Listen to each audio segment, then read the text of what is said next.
Hello and welcome to the Film Ireland podcast. I'm Gemma Creagh and I'm chatting with writer-director of found footage horror, Tony Devlin, about his wonderful film, The Glenarma Tapes.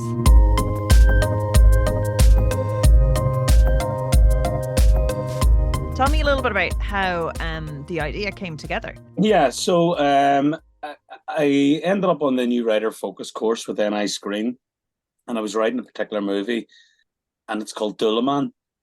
It's a psychological thriller set on an island off the north coast of Ireland. And when we finished the new writer focus course, we went on the new talent focus course with this movie. And the money that NI Screen were offering for, to shoot your film, I don't think it would have shot the prologue of this movie. It was like 10 times, because it was all set at sea. It was on an island.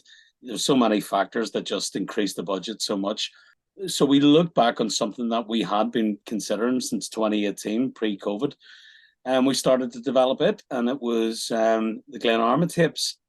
Yeah, and I knew that it was much more achievable on a very, very low budget. 350,000 sounds like a lot of money in real terms, but in movie terms, it just ain't. And it was something that I knew we could shoot in 14 days for that kind of money. So that's how it came about. So 14-day shoot, that's short for a feature as well. Yeah, we shot 5 days week 1, 4 days week 2, and 4 days week 3. So it was very tight, yeah. There's a lot of plot in it for a horror film. Like, you've a lot of character development, setup, there's a lot of kind of like narrative weaving the whole way through until you get to the point where, the threat kicks in quite late, the sinister threat. I mean, you do have like situational threats up to that point, but it's a very different tonal piece, which makes it a much more enjoyable watch, because I think the found footage genre is like, it's very well worn territory, but it's lovely to see something so local and then translating into that and fitting into that so well. So just tell me a little bit about how you found your characters for this. Like, where did you kind of dig in? Are these people that you know? Is this you from the past? Yeah, I mean, look, I think, Gemma, I think that's something I'm quite rooted in, which is narrative, and the storytelling aspect of it. I run a theatre company in Belfast. We've been around for 17 years. I'm an actor. And I knew I wasn't making it easy for myself choosing found footage as my debut feature. I knew, I don't do easy things. I don't do things by halves. And I didn't want to focus on, I've watched so many found footage movies, Gemma, and it was just, I could see that they cost £2 million, and I could see what they'd done right in my eyes and what they'd done wrong in my eyes.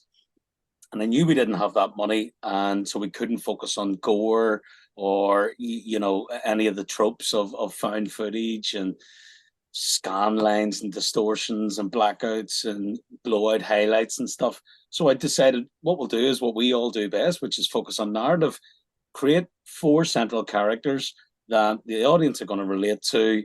We're going to want them to survive. We're going to want to follow them. And as long as the thriller aspect and the drama and the narrative is there, then hopefully an audience will go with us, because it is found footage. As you say, it's a very, very niche genre. My own theatre company, we focus on working class stories. I'm working class boy from West Belfast. We only do new writing, so we offer opportunities to new writers, and we've done pretty well over the last lot of years. So I really wanted to focus on the working class aspect of these kids. And what's the best kind of hurdle for working class people is dealing with middle class people. So the middle class teachers versus the working class kids was a lovely kind of immediate obstacle for me to kind of put a hook into the movie. Okay, so these kids don't like their teachers really don't like them, as you hear in the movie. All of a sudden we've got threat, and then the threat is, let's follow these teachers, pull a prank on them, they'll never treat us in the manner that they do ever again. And then, of course, at the midpoint, the tables turn, and we are where we are. But I hope that the audience are still with these working class kids, who are all quite intelligent and ambitious and have a life drive. But, just coming from my own background, that's what I wanted to focus on, the class aspect. I like to kind of, in most of my plays, and hopefully for my films going out, is to address the C word that never seems to get addressed in the discourse of everything these days. the C word, class, never gets seemingly addressed, and it's something that I feel really, really passionate about. And I like to address it. And I hope we've addressed it in this in some kind of undercurrent. And tell me a little bit about developing your film. So you were working on a screenplay, H Block? Yeah. Yeah. And that's still in development or like in a process of development. So that was obviously something, was that with the option of someone else shooting it as a screenwriter particularly, or? Yeah, so in I think it was 2017 or 2018 maybe, we went to Cannes with a screenplay that I'd written, and I saw Jim Sheridan on the beach, and I went up to him and Fran, who's now passed away sadly, and I said, Jim, I have a screenplay, and he said, oh, please, he's just email me, send me an email. He didn't want to be disturbed. So I let him go, and I came home and I sent him the email. I sent him the screenplay. And about a week later, the phone went, and he said, who's this? And I said, you phone me, who's this? And he says, Jim Sheridan. I said, oh, Jesus, Jim. James, how you doing? And he says, who wrote this thing? And I says, I wrote it. And he said, can you come down to Dublin? And I says, I can't, surely. When? He says, this evening. And I just had these two twins, and I was kind of, feeding one and then feeding the other. And then I was like, so I was on the Enterprise down to Dublin that night. And we spent 3 years living with Jim and just going back and forth, figuring out what this movie was, and doing draft after draft. And then we raised millions for it, and it was class.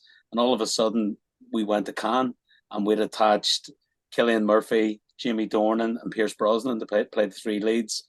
There's huge posters in Cannes with my name on it, and directed by Jim Sheridan, written by myself. So it was, mind blowing how kind of quickly it escalated, that screenplay, and would kind of captured a zeitgeist at the time. And then COVID hit. You don't need to, that's another C word I don't like to mention very often. I don't mind talking about class, but the other C word. And then it all just kind of, died in the water, essentially. So I was talking to Jim there a couple of weeks ago.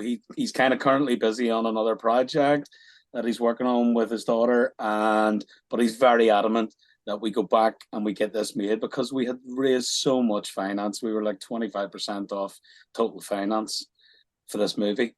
And we still believe we can make it work. So we'll see what happens. So during those years, which was, everyone was at home, that's when I started looking at the Glenarma Tapes and Doulaman. What else am I going to do? I can't keep focusing on that, because Jim's kind of got it under control. And if we ever come out of this pandemic, we'll revisit it. But, don't rest on your laurels. Let's see what's next. And that's how I got the luxury of being financed by NI Screen for the Glenarma Tapes. It was a bitter pill to swallow, because you'd gone from nothing to 90. I'd never made a feature before. Here I've written one, and we're going to make it for $12 million. It was insane. And then I get to create my debut feature, and it's 350,000, which isn't a hell of a lot of money, but it was a nice kind of cushion coming out of COVID that we were able to kind of shoot that. And so hopefully my foot is on the first rung of the ladder. That development process with Northern Ireland Screen, would they sort of, kind of mark you as a talent, and, you apply for funding and get mentorship schemes? Like, is it similar up there? An incredible scheme that it was on, Gemma. It was called New Writer Focus. So you get a lot of applicants every year. And after H Block, I'd written Doulaman, and I actually wrote it in Irish. I'm an Irish language speaker, and I'd written it in Irish language initially. And then I thought, I can't submit this to NI Screen, because we'd submitted it to Cine 4, and we were down to the last couple for Cine 4 scheme, and Aracht got the money in the end to shoot their debut feature, which was an incredible movie. And I knew how much this movie would cost before I even submitted. So I retranslated it back into English and submitted, and they loved it. So they allowed me on the course with two other writers.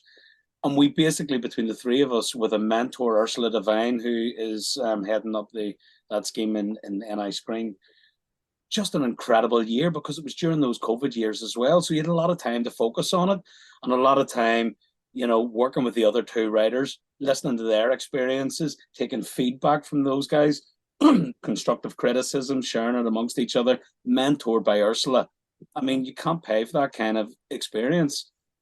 Ursula, with all her years of experience, two other very experienced writers, all relatively friendly without even falling out over a course of a whole year by giving constructive criticism, helping you build and improve the narrative of your movie to make it the best thing that it can be in your terms. And by the end of it, we were offered the money to shoot this. So that development opportunity, it was just so, it'll stay with me forever.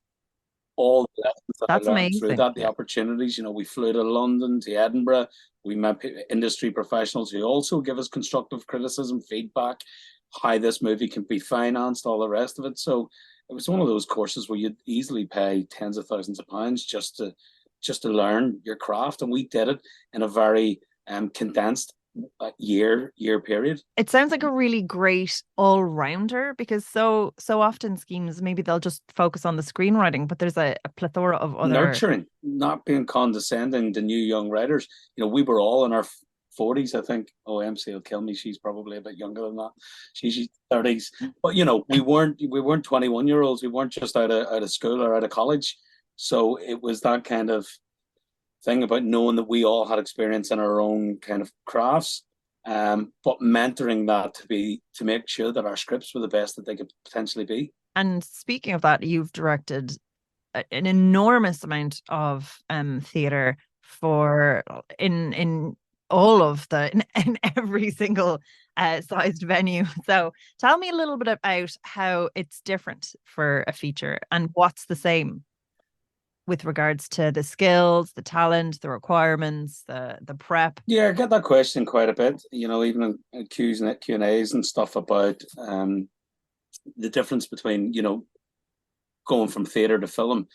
Look, Sam Mendes, was an incredible theater director, and then he went and made, American.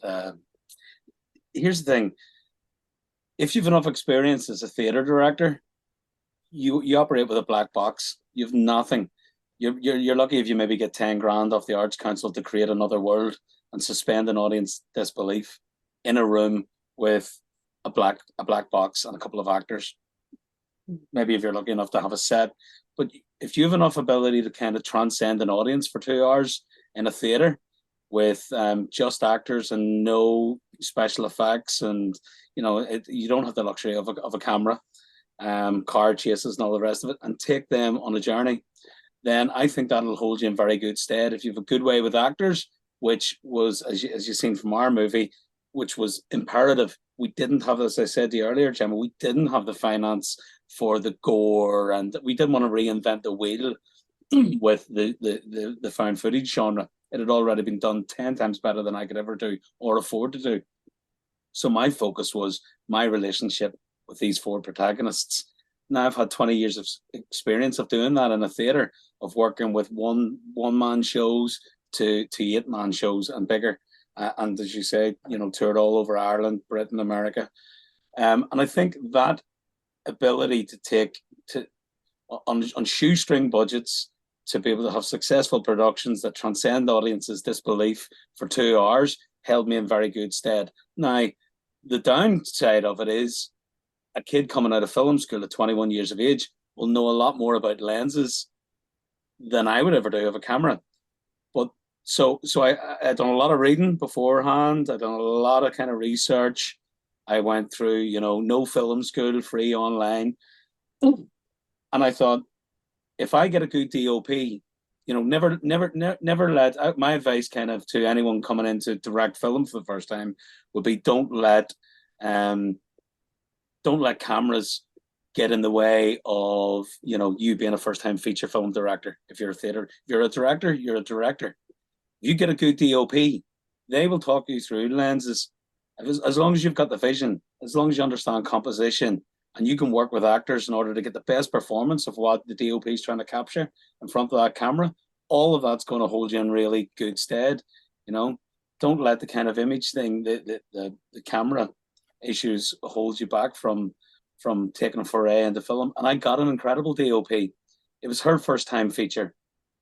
It was her debut feature. In fact, most of my HODs were all women. No, one wasn't. Mostly women. HODs. Yes, they were.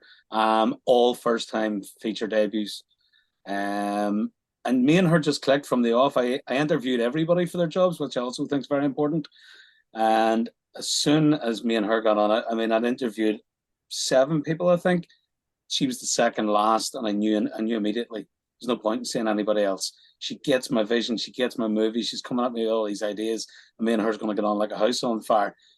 And on set, I throw my hands up when I don't know, and she talked me about composition, she talked me about lens, and I think that's how we got it done, just by collaborative. When I'm working in theatre, I sit in a room with designers. So I've got a costume designer, a lighting designer, set designer, audiovisual designer, and then my actors as tools in front of me. It has to be a collaborative thing. It's not Tony Devlin's play or Tony Devlin's movie. As long as we're all taking it, everybody starts to feel ownership of it. And I think that's what I brought on set, that everybody really bought into this movie and felt ownership. It was their movie. Hence, they were all happy to work to 4 o'clock in the morning in a freezing cold forest in the middle of March. Oh, God. Yeah, goodwill goes a long way. Goes a long way. So I think the pros are experience of doing theatre with a shoestring budget, and the experience of that, and then having good collaborators around you who can teach you the ropes on set in terms of cameras and lenses and composition and all of those things that you mightn't be au fait with. And speaking of HODs being mostly women, which is amazing and great, theatre would be a lot more gender equal than traditionally film has been up to this point. Because you're again quite established now in both industries, do you find the differences are, the pros and cons of the industries? Because I know, with regards to theatre, you might be more protective of the script in a way that in film, it's really just the blueprint. Do you know, what are the things that you notice that are different and the goods and bads in that across the whole industry? I mean, I've come into the directing film game very late in my life. At 45 years of age. When I was an actor in front of screen, I mean, I'd done 2 huge movies. I'd done Band of Brothers and Hearts War back to back. Yeah. They were all male dominated. Well, first of all, they were 2 movies, the World War II movies. So, we were all male prisoners in Hearts War. On Band of Brothers, it was a male platoon, male directors. A lot of the HODs were male. This was 20 years ago, of course. As you say. So back then, there wasn't too many. And I don't know whether it was a conscious decision. It wasn't a conscious decision that the majority of my HODs on the Glenarma tapes were female. I didn't go out of my way to kind of make that the thing. They were just the best people for the jobs that I interviewed. And all of a sudden I've got, a gender imbalance because there's not too many male HODs. I've been surrounded my entire life by women. All my sisters, my mum, we were very much a matriarchy in our family. I've now got 2 twin daughters, as you've just seen at the beginning of this. My general manager of my theatre company's female. It's very, very strange. The last 6 plays have been all female orientated, huge plays. The Holy Holy Bus by Pierce Elliott was a 4-woman show, which is about to become a movie with Brenda Fricker in it. Cast of 4 females. The play that we did coming out of COVID before COVID happened, was Conversations with Angels, which was an all-female 5-hander that I directed with an all-female crew behind me. I was literally the only male in the room for that one. When we came out of COVID, this year we just started our first play. It's a 1-woman show about a woman working in care homes during the pandemic. And the play that we just world premiered this summer was Project Children, written by Fionnuala Kennedy, who's one of Ireland's best writers. She's just about to go into the film industry. She's just had a huge commission from the BBC for a first-time writer.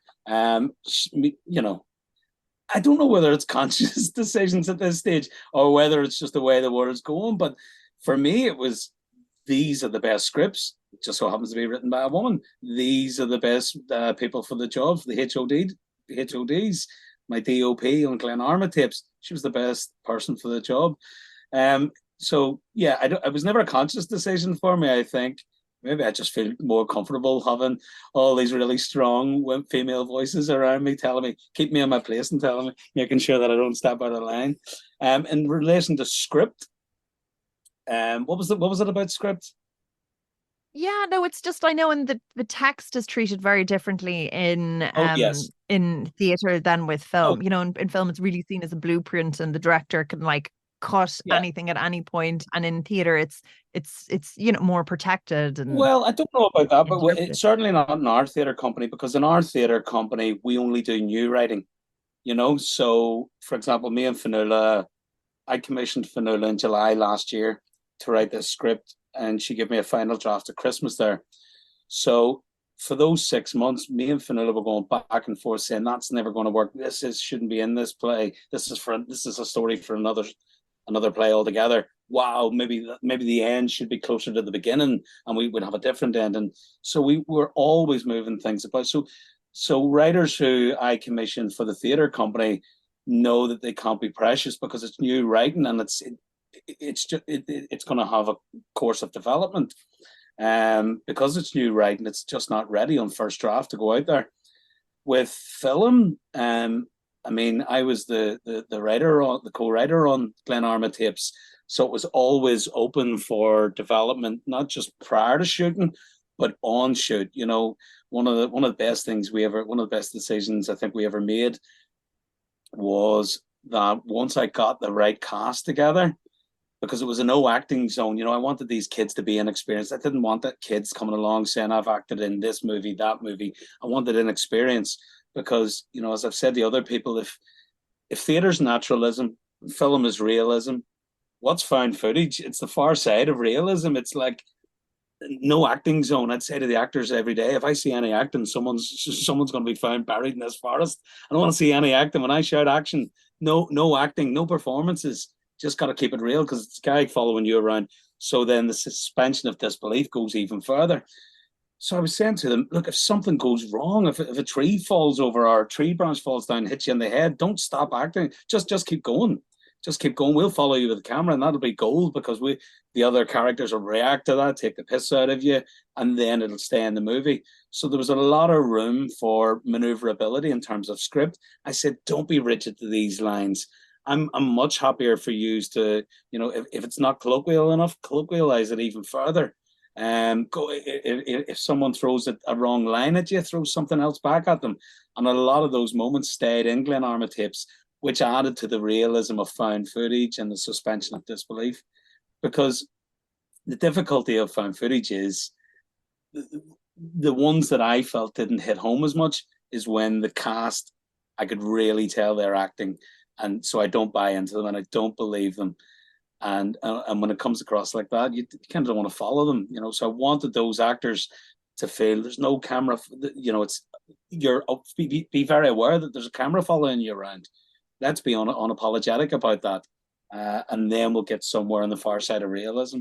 So in terms of script, yeah, our theater company that I can only speak for, we're kind of very open in that we're not precious about it until we open.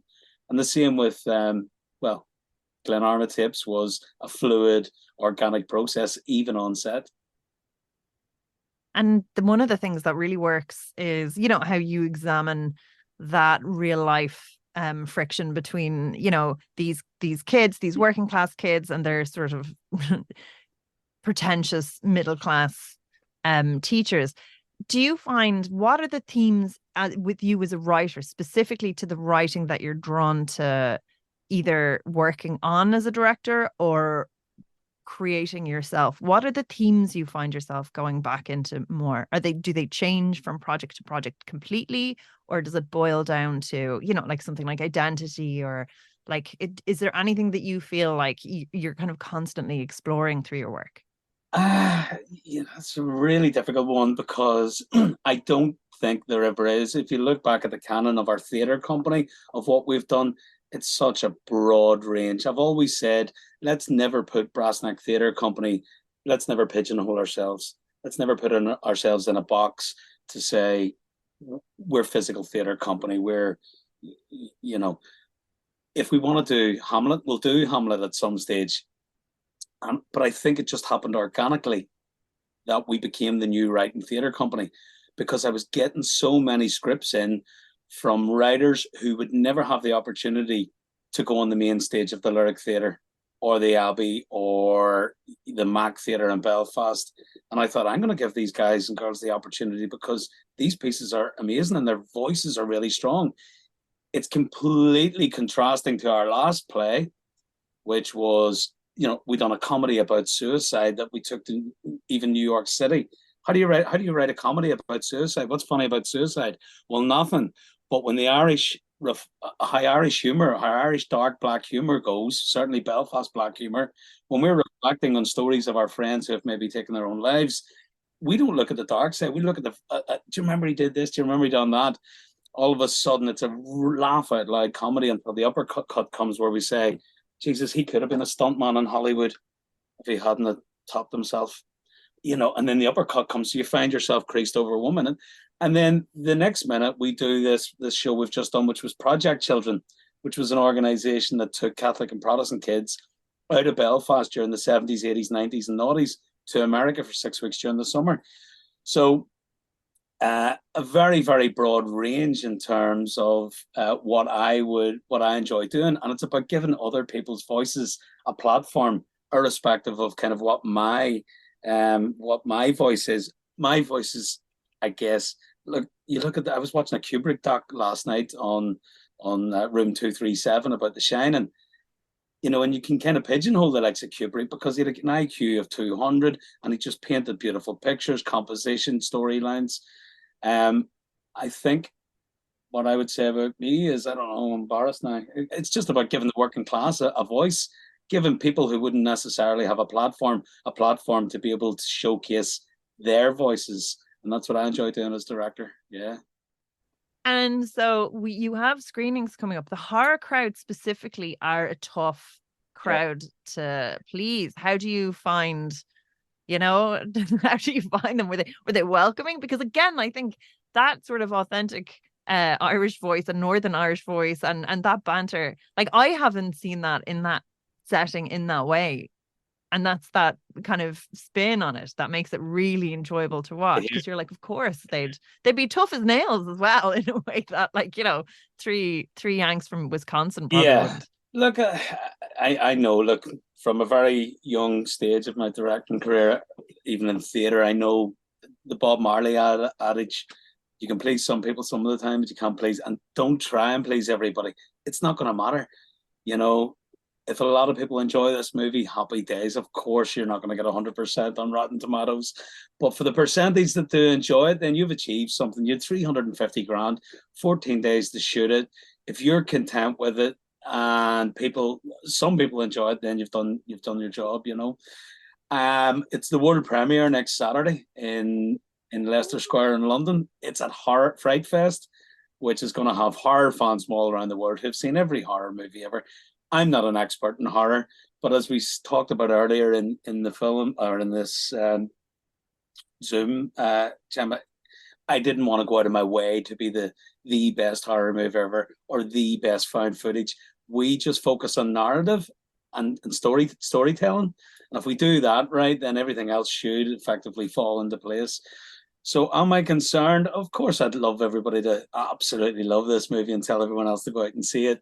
But we're content with it, and quite a lot of people that have watched screeners really enjoy it. We know it's not going to be, the Blair Witch Project, but for a piece of film that's my debut, I'm really, really happy. I always love character-driven stuff. The crack is fierce for the whole thing, and there's a different slant on it, I think, as well. I actually don't want to say what it is because it is too revealing towards the plot, but it's just interesting because it does do stuff other found footage films don't. And that's examine the narrative in a slightly different way consistently. So, like, I think there's plenty in there for a non-horror fan. There's plenty in there like that nods to the genre. And again, I just think the characters are so entertaining the whole way. I kind of want to see the the prequel years of those, them just like smoking weed on a couch. we Like, have those ideas down, the prequels and the sequels to this, and yeah, they're all there, we hope your world premiere goes well. Like FrightFest is a high pressure one. Oh It's my difficult god. because we're kind of riding two horses with this movie, and are we serving either? Which is it? Because some festivals we didn't get into, giant horror festivals, because it doesn't quite fit the horror genre. Is there enough slasher in it? Is there enough blood and gore in it? Well, no, there isn't. But as you say, I think that Irish storytelling ability thing, where this kid has a younger sister who lives in a very dysfunctional household.